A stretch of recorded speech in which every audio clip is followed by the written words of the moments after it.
un podcast de Cooperativa. Este es un podcast sobre historias que suceden delante y detrás de la pantalla, sobre las personas que hacen películas, las personas que las ven y las personas que las sueñan.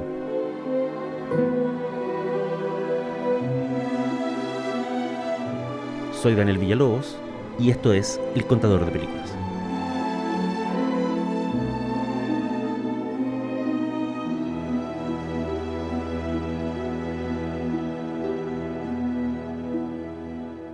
Esto es El Contador de Películas y la historia de hoy se llama La risa de Paul Auster. El 30 de abril pasado falleció en su hogar de Brooklyn el escritor estadounidense Paul Auster. Tenía 77 años de edad y desde el año 2022 había estado en tratamiento por cáncer. Auster fue una de las estrellas literarias de su generación, no solo en Estados Unidos, sino en lugares como Francia e Inglaterra. También fue un autor muy leído en el Chile de los 90, donde sus libros, como los de tantos otros escritores, llegaron en ese formato con olor a avión y café expreso, los libros amarillos de anagrama. En esa colección, cuyo nombre oficial era Panorama de Narrativas, se publicaron en español la mayoría de los grandes libros de Auster: El Cuaderno Rojo, La Música del Azar, El Palacio de la Luna y Leviatán. I am alone in the dark, turning the world around in my head as I struggle through another bout of insomnia, another white night in the great American wilderness. Sus historias giraban en torno a ideas a las que volvió una y otra vez: las casualidades, los reflejos, las existencias ermitañas, las personas que desaparecen para vivir una vida secreta, la figura del doble, y la terrible certeza de que hay un pecado por el cual nos toca pagar por el resto de nuestras vidas. Y una última idea que siempre se asoma en sus ficciones: el artista que escribe un libro, filma una película o toma una fotografía como una manera de descifrar su propia existencia, o simplemente como una esperanzada manera de pedir perdón. El 24 de diciembre de 1990, el director de cine Wayne Wang compró el New York Times y se encontró con un cuento llamado La historia de Navidad de Augie Wren. El relato le fascinó y de inmediato consideró adaptarlo. I heard this story from Augie Wren. Since Augie doesn't come off too well in it, at least not as well as he'd like to, he's asked me not to use his real name. El autor del cuento era un escritor que no conocía, llamado Paul Auster. Pasaron 4 años. Wang y Auster se hicieron amigos, y Auster decidió debutar como guionista en el proyecto del director. La película se estrenó en 1995 y se llamó Smoke. Hasta que hace un par de días recibí una llamada de un tipo del New York Times. Me han pedido que escriba un cuento de Navidad para publicarlo además el día de Navidad. Eso es un puntazo, tío. El mejor periódico. Sí, es maravilloso, pero tengo que escribir algo en 4 días y no se me ocurre ninguna idea. La colaboración entre ambos resultó tan fluida que antes que concluya el rodaje de Smoke, se las arreglan para filmar otra película, en unos pocos días, con un guión a medio escribir y a medio improvisar, que contó con una larga lista de cameos y que se llamó Blue in the Face. Lou Reed, Michael J. Fox, Roseanne, Mel Gorham, Jim Jarmusch, Lily Tomlin, Giancarlo Esposito, Madonna, Mira Sorvino, Harvey Keitel, Wayne Wayne y Paul Auster presentan una comedia sobre un lugar como no habréis visto nunca en la Tierra. En 1998, Auster reúne a muchos de los actores del elenco de Smoke y con ellos filmó una película donde debutó como director. Se llamó Lulu and the Bridge y no le gustó a nadie. En el intertanto, Auster publicó otras novelas, publicó ensayos, viajó por el mundo y se consagró como un escritor cosmopolita y figura pop. Al menos 2 de sus novelas, La Música del Azar y El País de las Últimas Cosas, fueron adaptadas al cine. Me llamo Ana Bloom. Busco a mi hermano, William Bloom. No conozco a su hermano. Sin embargo, es indudable que la conexión más misteriosa y perdurable de Auster con el cine no existió en la pantalla, sino en uno de sus textos. Estamos hablando del Libro de las Ilusiones, una novela publicada el año 2002. El Libro de las Ilusiones no tiene el prestigio de otras obras anteriores de Auster. Para ese año 2002, muchos críticos habían abocado a denunciar que el escritor parecía cansado, que daba vueltas sobre los mismos temas y las mismas ideas, Y una de esas ideas repetidas estaba en el centro del libro de las ilusiones. Esa idea es el duelo personal, como algo que inmoviliza y congela al protagonista. Porque el narrador de la novela es David Zimmer, un profesor de literatura que arrastra una pérdida horrorosa. Su mujer y sus 2 hijos han fallecido en un accidente aéreo. Agobiado y loco de dolor, Zimmer se sumerge en un alcoholismo nocturno y solitario. No busca terapia, ni ayuda de amigos. Simplemente se hunde con rapidez en una espiral en cuya zona más oscura, allá al fondo, se atisba el suicidio. Entonces ocurre un milagro, pequeño e inexplicable, como muchos de los milagros de las historias de Auster. Una noche, Zimmer ve en televisión una película antigua, una película muda. Es una comedia, y el comediante protagónico se llama Héctor Mann. Por primera vez en casi un año, David Zimmer, ese profesor viudo y alcohólico, se concentra en algo que no es su duelo. Se concentra en el placer que la comedia de Héctor Mann le hace sentir. Zimmer termina escribiendo una monografía sobre ese actor de películas mudas, un actor, director y productor cuya obra no solo ha sido olvidada por la historia del cine.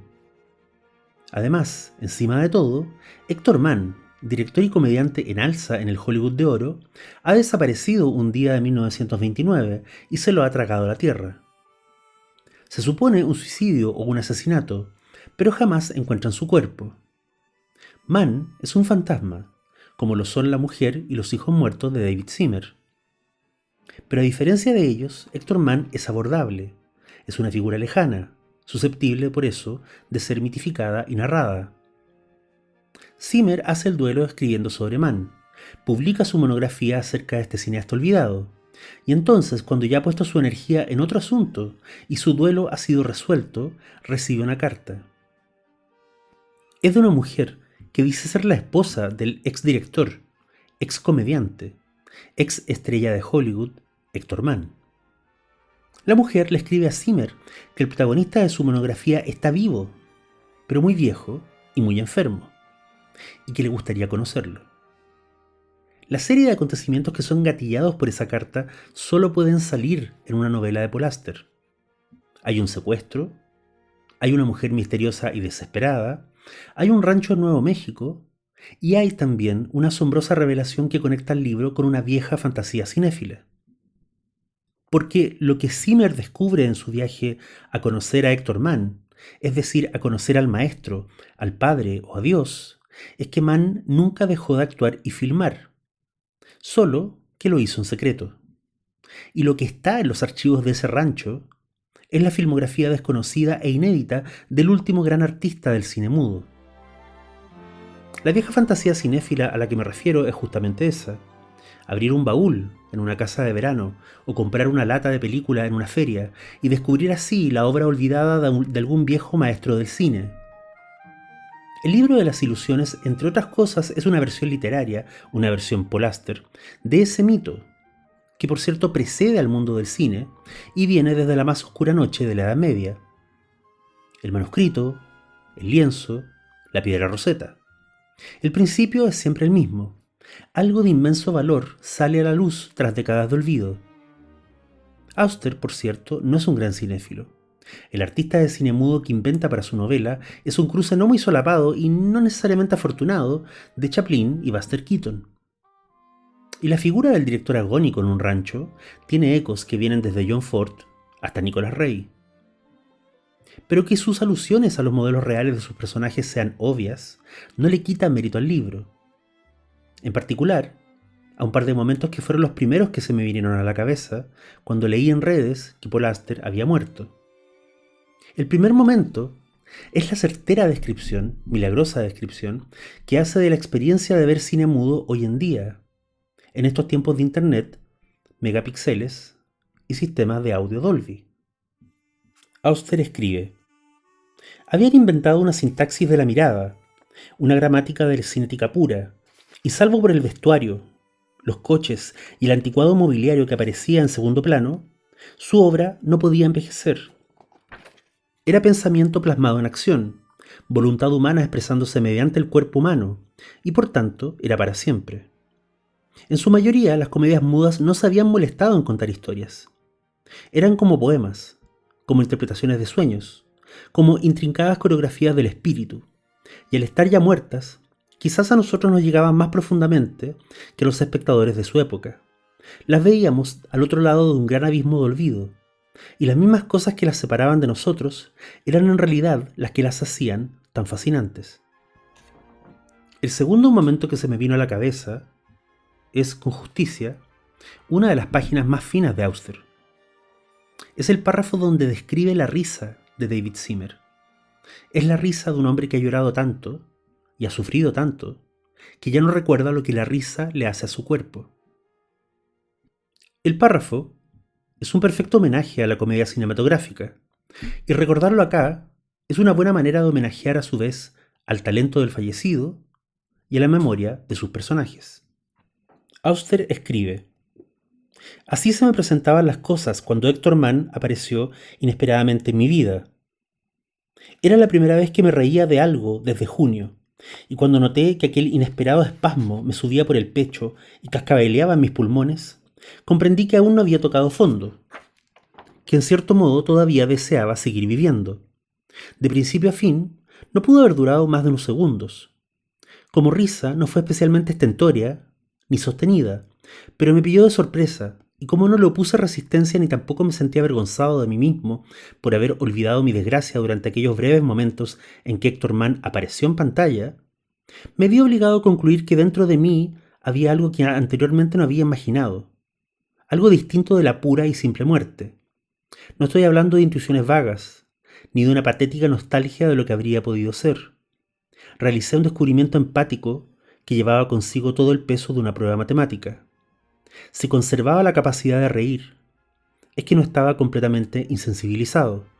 Significaba que el muro que había puesto entre el mundo y yo no era lo bastante grueso para impedir que algo se filtrase.